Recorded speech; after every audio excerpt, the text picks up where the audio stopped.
It's not that I don't want to be happy. It's that despite how hard I try, I can't bring myself to be happy. I feel suffocated, embarrassed, ashamed. Why did I have to be this way? I have a great family, amazing friends, good academic results. On paper, everything is okay. Yet all I ever seem to see is sadness and grey.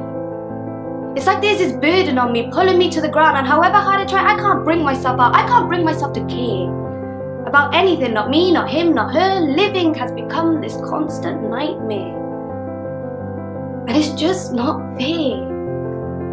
Society will tell me to try yoga, go for a walk, listen to meditation.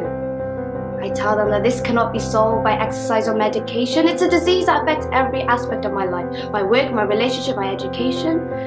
And to this day, despite my best efforts to explain, I am always met with blind hesitation. People ask me, why are you always so sad? I tell them I don't know. I don't know.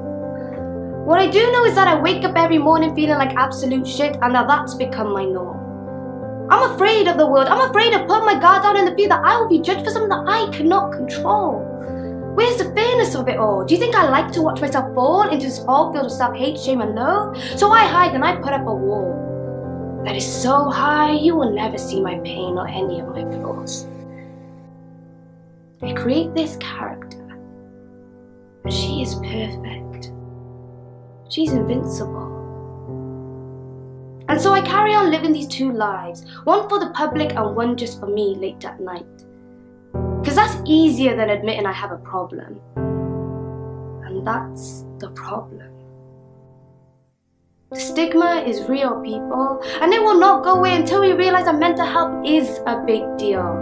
It's a hidden disease that affects so many lives. Wake up and listen to the silent cries. Depression is the hell inside of me, and it eats me up